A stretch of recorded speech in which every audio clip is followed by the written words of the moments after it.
full studio and stage here. In the All right. Oh, that's pretty good. John Jantsch, are you ready to fearless a question today? You betcha. Let's go for it. All right, fantastic. I'm not going to hold it against you for interrupting the intro, but we'll move past it.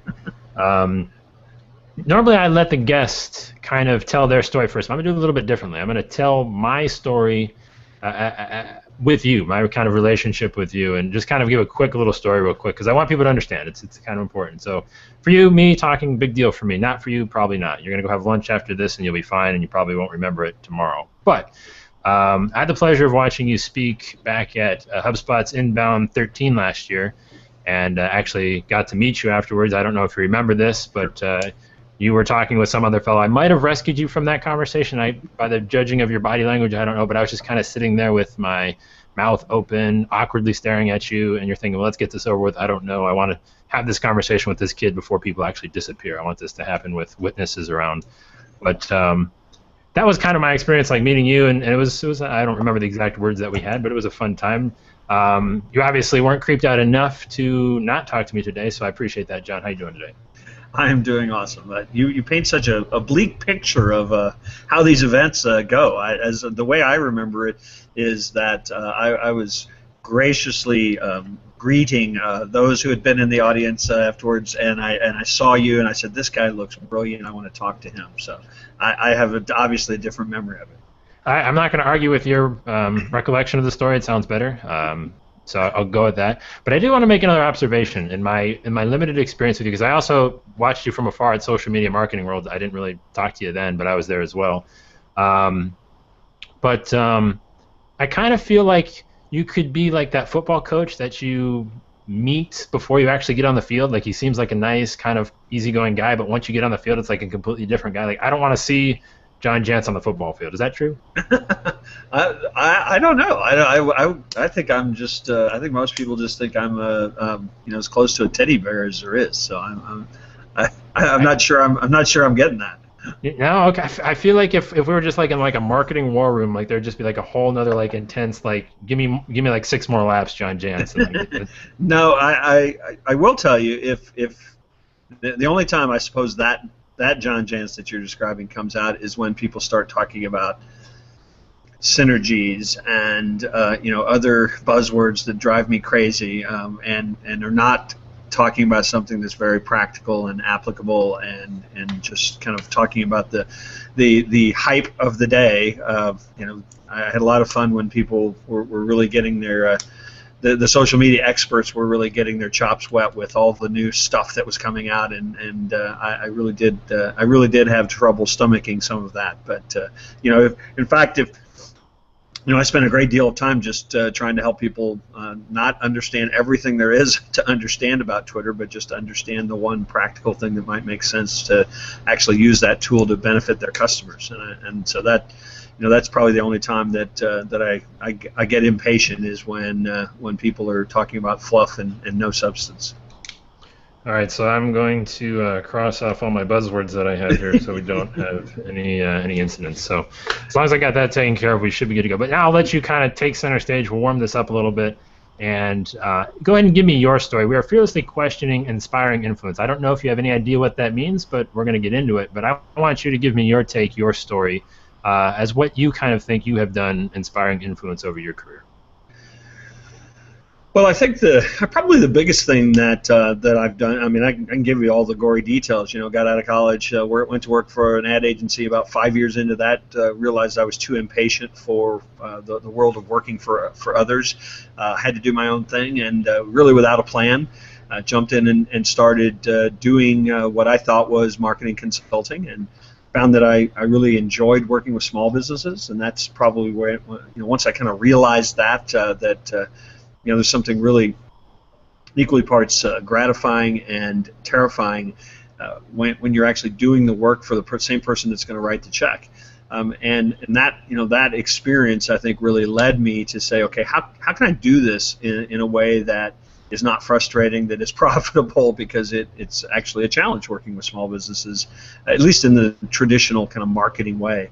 And so about 10 years ago, I decided what I needed to solve my frustration turned out to be something that what the world needed was to start viewing marketing as a system where I could walk in and say, here's what I'm going to do, here's what you're going to do, here are the results we hope we can get, and by the way, here's what it's going to cost. And that path of really trying to turn marketing almost into a product, or at the very least to simplify it into some very doable, proven steps and practices is something that I've now been able to bring, I think, literally to tens of thousands of business owners and would-be business owners all over the world, and that, in a way, helping small business owners not just get unstuck, but kind of get their lives back by successfully figuring out this marketing thing is something that really has become a bit of a mission for me.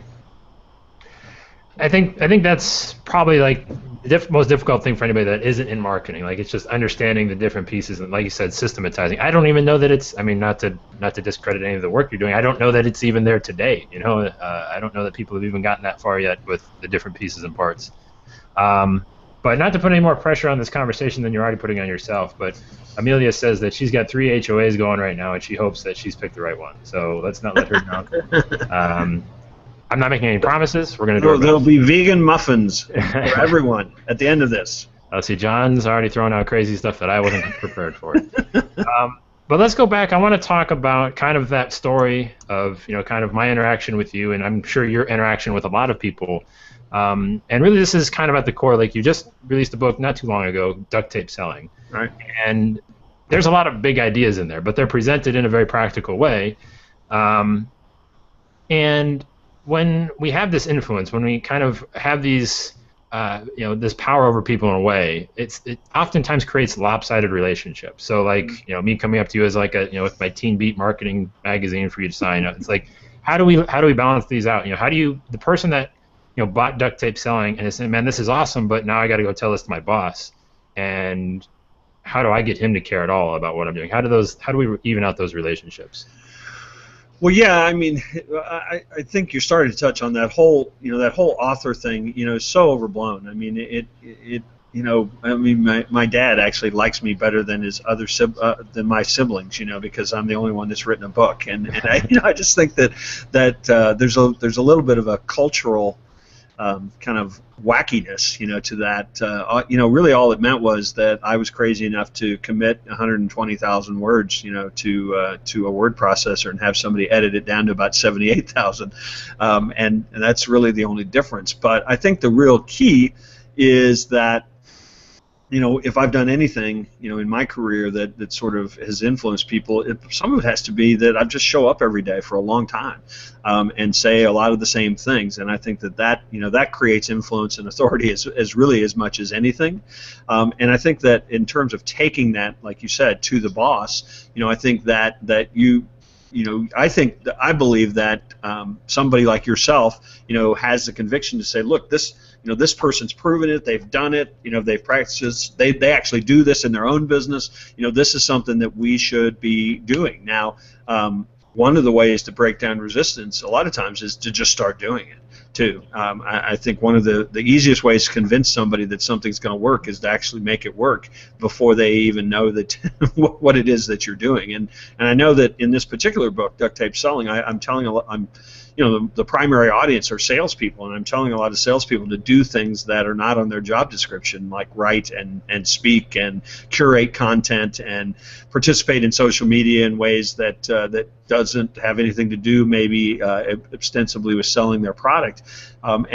So if you go to the boss and say, can I do these 4 things, you might get shut down. But a lot of folks have generated a lot of success by actually just taking the ideas, working with them, even if it meant at night on their own time, and proving that they actually can create some impact. And in the end, that's all the boss cares about, right? Is, okay, you're selling more, you seem to be selling more. Now I'll pay attention to why.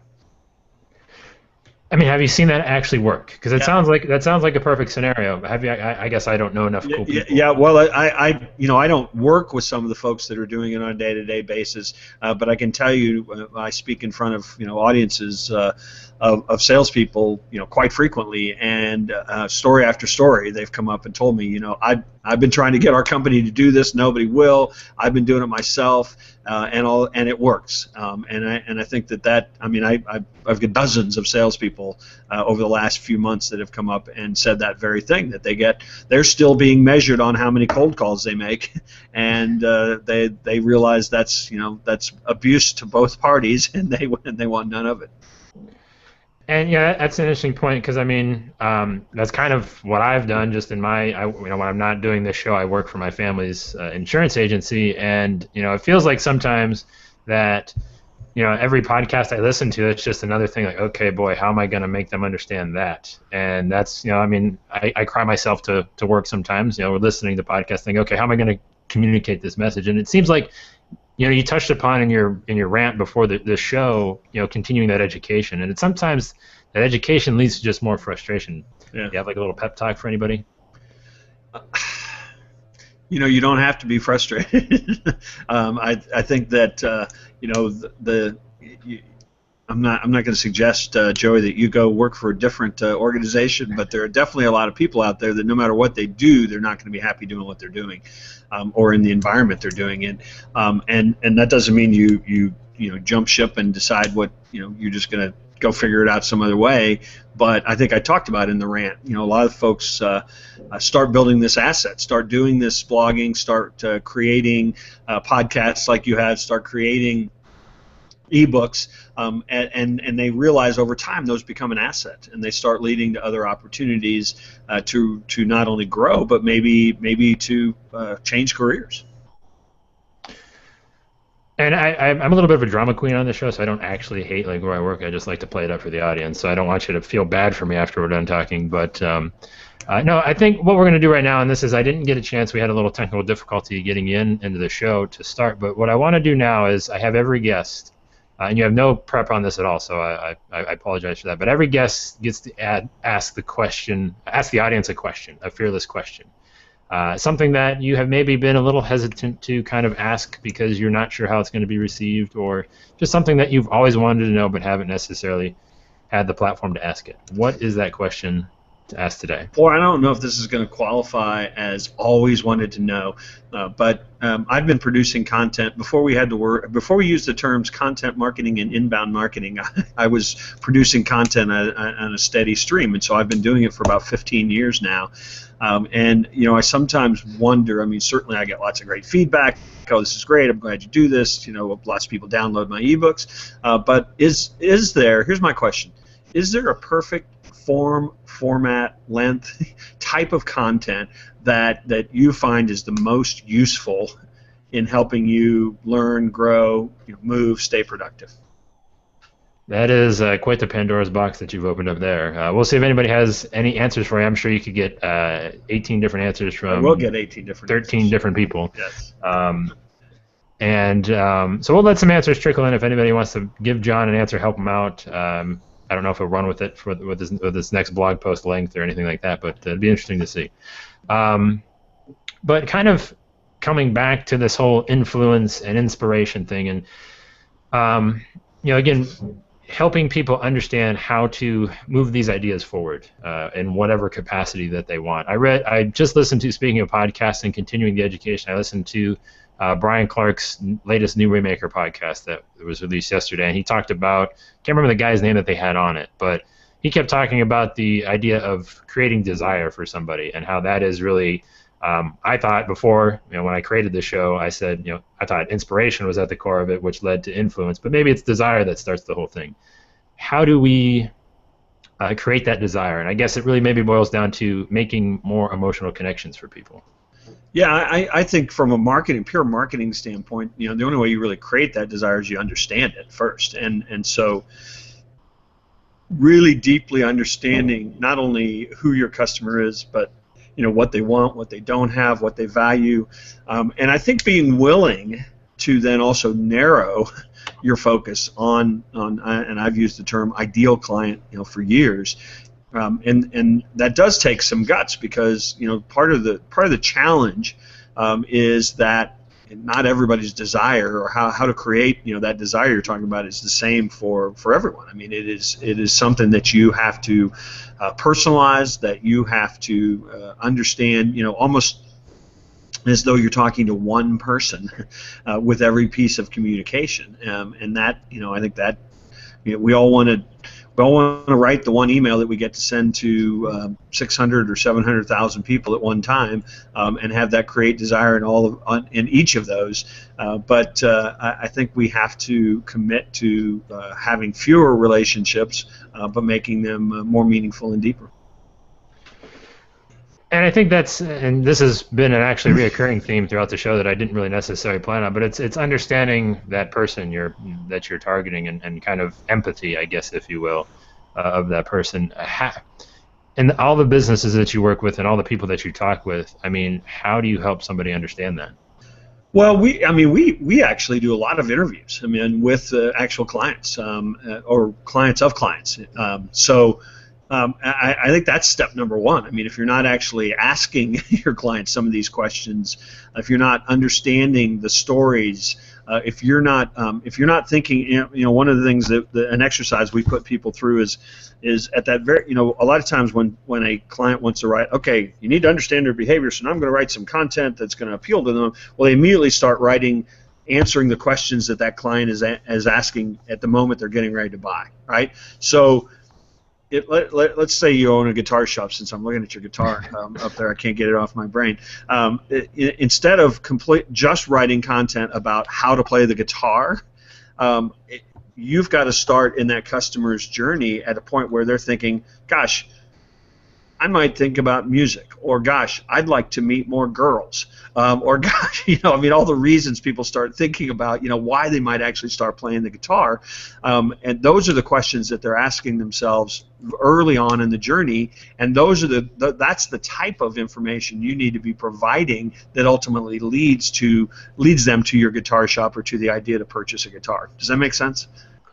No, it makes absolute sense to me. I mean, I'm not as good as I would like to be, but it's definitely something that I feel so many people overlook. It's like one of the first things to do, and they just want to jump into, I'm going to start writing, and have no idea who I'm actually writing for, or why I'm doing it, or it's not fun. So I usually like to try and slip it in whenever it does come up on the show. So I've met my quota for today. But I wanted to bring up something that I have to ask. It might even be slightly off topic, but I think I could tie it back and relate it to this whole conversation. Well, I don't even know what the topic is, so I think we're fine. All right, I don't know if that's good or bad. I'll have to think about that for future shows. But you had Chris Brogan on your podcast, and he had labeled you as a solid hitter, and he had said that people forget solid hitters. And one, I mean, let's just forget the fact that was completely disrespectful on your own podcast. But Chris, being a previous guest of the show as well, I mean, I think it's very true though, because what you say, it is very practical. It's so practical that you almost forget how revolutionary it is in an extent. Because duct tape selling, again, tons of crazy ideas that sales guys wouldn't want to do, but it is presented in a way that is, I don't want to say boring, but it is a solid hitter. Kind of talk about that. Yeah, and I think I know exactly how Chris means that, and what he's really saying is, there are other people that get maybe more publicity, that do more main stage keynote speaking, and I think what he was trying to say is, you're in that group, you should be in that group more often, and I think a lot of it has to do with one of the things that I've really.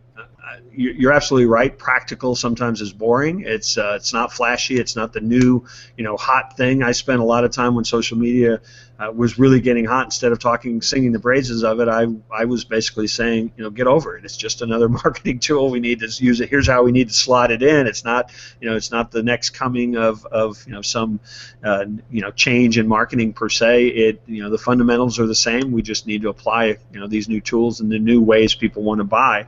And that's not terribly sexy. As relevant and accurate as it might be, it's not terribly sexy. But I think the other thing too is I have really continued and held on to this affinity of trying to help primarily that kind of under 25 person business, and that's a market segment that doesn't get a lot of love.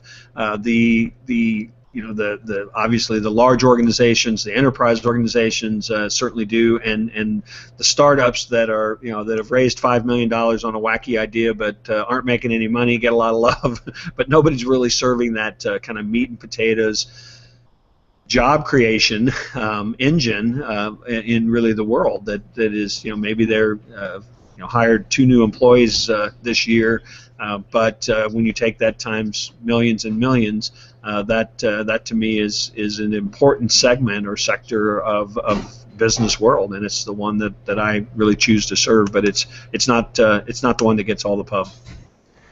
Well, 2 questions from that. One, should we or do we need to make that practical advice sexy, or should we even want to, I guess? Yeah, I think you could definitely make a case for somebody coming in and saying, John, you could sell more programs, or you could sell more of this, or you could do more of that if you really, hyped.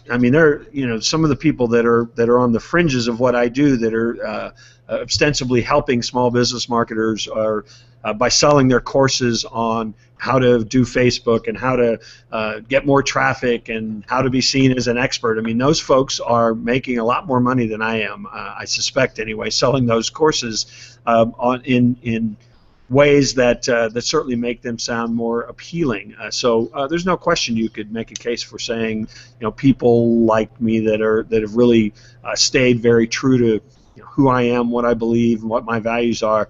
You leave money on the table, but I'd like to think, and I'll poll some of your listeners on here, I'd like to think that there's some people that are really happy that there are people like me doing that. Yeah, I think you're right. Yeah, and before we switch gears just a little bit, we got an answer for your question here from Carrie Ann Foster, a good one to bring up here. She said, for me, it's a combination of video and written work is the key. She likes to be able to absorb new material by hearing it and then being able to refer to a book or a blog post. So, all right, Carrie, I'm changing everything I do about my content production just for you. All right. So there you go. So that's just a little example. Hopefully we were able to help you out today, John, just like you're helping us. No, that actually was a great answer, because we're redoing some of our courses, and that's kind of the feedback we've gotten from other people. I want a video. I want 8 action steps. I want a worksheet. I don't want 2,500 word blog post or a workbook or something. So I think that mirrors very much what Carrie was saying. So before we get to wrapping up this whole thing, one more question that I kind of want to go into a little bit, since you brought up the guitar, but then also something that you have no knowledge of as well. Going to, if we're lucky enough to bring on somebody onto the show to ask you a question directly to wrap things up, their own fearless question, if you will. So before we do that, though, I want to talk about, and really where the whole kind of inspiring influence thing came about was, we talk about music, our influences a lot. If you get around another group of musicians, it's what are you influenced by? It's like it's a tiresome conversation, and what somebody is kind of coming at musically just by knowing the bands that they listen to and whether or not you actually want to spend. Yeah, and you can hear it sometimes, right? Right. In riffs and things, yeah. But we don't talk about that in the business world. We use the words, like you had said in another. I'll tease this out in a second. But you had mentioned the word mentor. Yeah. We say mentor. He's kind of a guy I look up to. We use unsexy, practical words in the business space as opposed to saying, "Oh man, he really inspired me. He really influenced me." How do we make that emotional connection like we do with music and our influences in the business space? Is it possible? Because I think there's a lot to be said with the way that we just tell our stories and just try a little bit harder, I think. Yeah, I think you hit the nail on the head. I years ago, I would I'm thinking 10, 12, 15 years ago, I'd talk to audiences about one of the primary things they needed to do in marketing was tell their story, and that was a really foreign concept 12 or 15 years ago. In fact, people would almost recoil at the idea. Oh no, that's business is business, and I need to stick straight to talking about our widgets, and that nobody wants to hear my struggle to get here. And it's really kind of amazing and refreshing, and I think a really cool thing that it seems like we've done almost a complete 180 to where we now, in many cases, are very attracted to those businesses and those individuals that, and I hate to, speaking of buzzwords, that we see as authentic. And the way that we see them as authentic is that they tell us a real story that's true in a very compelling way, not a made-up sort of fabricated thing that we hope sounds good. But you see more and more businesses telling even their war stories, things that didn't go well, that their struggle to get to where they're going, their dreams for where they're trying to take this business. And I think that it allows us as human beings to actually connect and really want to support those individuals and those businesses that we have that some sort of connection with, because they've told us a story kind of behind the products and services. Very good point. Very good point. And I guess you could dock me for the buzzword usage of storytelling. That seems to be becoming more and more of a buzzword. But I mean, is it? I mean, I guess the easiest form of storytelling for me is just that one-to-one communication through. And everyone's like, "Oh, get on my newsletter, get on this, watch this." But I think the most effective way of storytelling is just sitting down in an email with your audience once a week and actually telling them, kind of subtly what's going on, and then in a way how it comes back to everything that is going with you. This is an experiment that could fail miserably for me, but I mean, are enough people doing that? I mean, is that something that you would recommend? Yeah, I definitely recommend it. I just know from anecdotal experience myself, when I've sat down and written an email that I shared, personal story, and obviously it was relevant to something I was talking about maybe, but shared a personal story of I've got a lot of great. I have 7 brothers and 2 sisters, so I have just countless stories of crazy. You're the favorite. That's amazing. Exactly.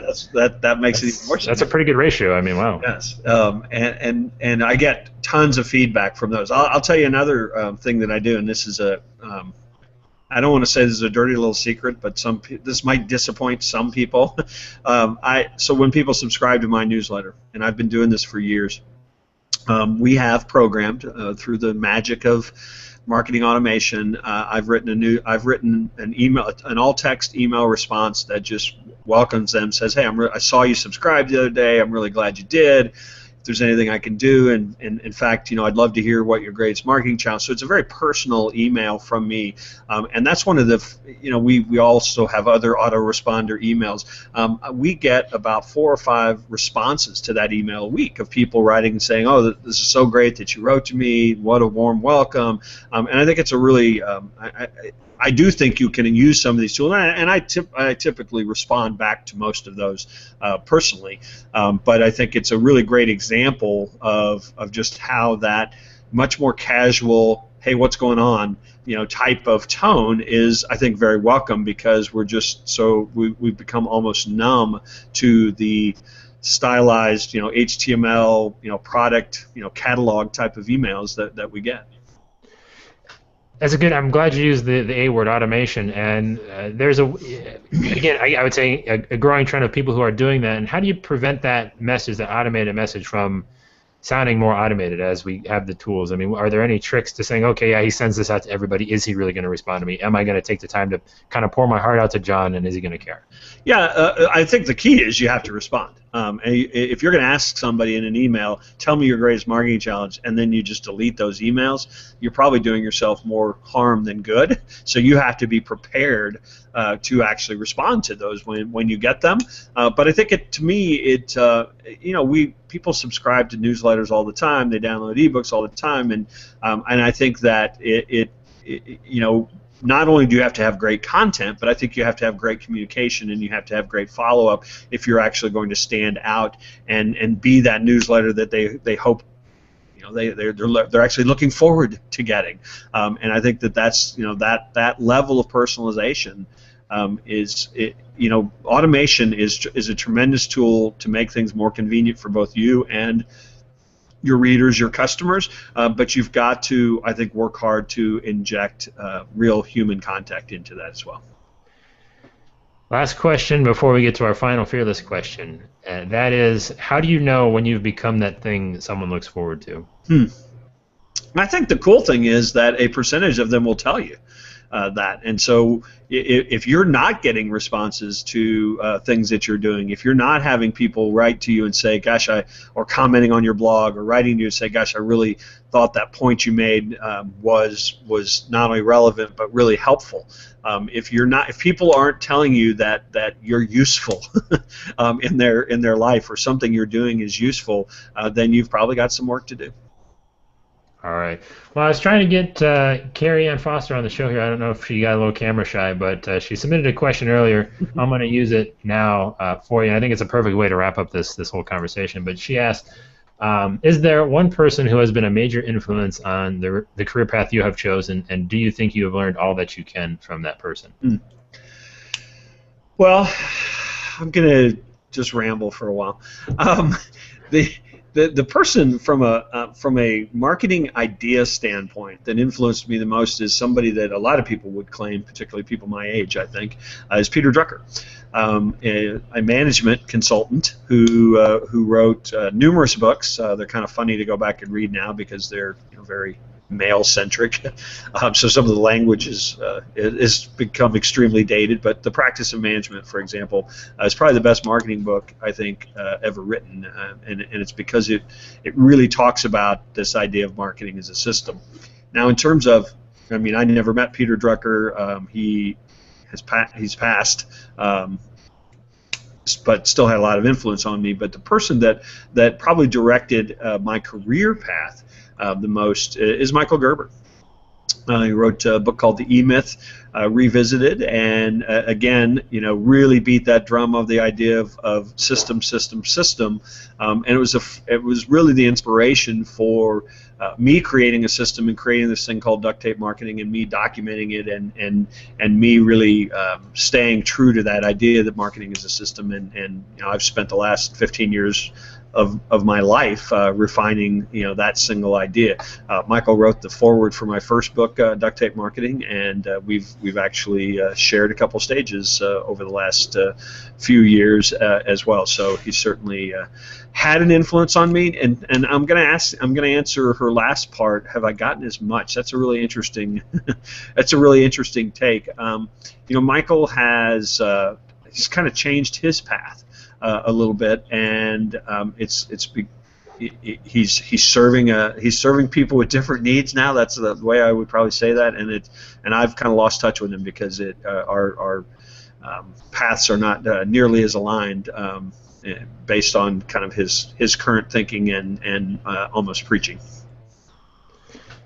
Very interesting. I don't know who Michael is, unfortunately. I don't know if that's dating me or you. I don't know. I'm unfortunately. Well, you're not that old. The EMyth came out in 1985, so you should. I'm surprised. Have you not heard that book, The EMyth Revisited? It's probably one of those that shows up. If you're going to go out and get any list of top 10 small business books, like it or not, that will be on probably everybody's list. I don't say this to offend you, but I was 1 year old in 1985. Yeah, but come on. And I'm probably the least well-read person hosting a show. That's like. Now you have offended me. Well, it was bound to happen at some point. I knew I was not going to get through 30-some minutes with John Jantsch without offending him and showing him just how uneducated I was. But I did good. I made it like 28 and a half minutes. So yeah, that tie can only carry you so far. Oh, is it the tie? All right, well. Well, no, that carried you, but and okay. when you said you didn't read books, all of a sudden the tie just came off. Well, reading books, when I say I'm not well read, I read in shorter bursts. To get through a full book, the Referral Engine, like yours, that was what sparked my whole thing. Probably one of the best business books I was able to get through from start to finish. I usually lose interest. I don't know if it's my young generation attention span, but now that I guess I shouldn't put myself on trial. This is my own show. I don't have to defend myself. But I think that's a great answer, and I think that's a perfect way to wrap it up. And I do want to, of course, thank you for taking the time to kind of stop by. Obviously, we talked a little bit about duct tape selling. Where do you want people to go check out a little more of you, and where can they find Well, probably the easiest is ducttapemarketing.com. That's really where I have the blog and the podcast and the newsletter and a bunch of free ebooks. But if you're a coach or a consultant, I would also invite you to look at I train coaches and consultants as well in using our marketing system, so I'd invite you to look at ducttapemarketingconsultant.com as well. All right, fantastic. Well, please go ahead and do that. Obviously, if it's a book I've read, it's probably worth getting. So anything that John puts out, I'm a fan of. But also beforehand, we also did record John's answer to what fearless question he's most afraid to ask himself. You can go ahead and get that by getting over to fearlesslyquestioning.com. Has to do with that mentor word that we tossed around a little bit earlier, and I dropped a link for you in the event page. I'll also be linked up wherever you're seeing this thing. So go ahead and get that. It's a lot of good stuff. John, appreciate you for taking the time to be with us here today. We're going to get out of here. Take it easy, everyone. My pleasure, Joe.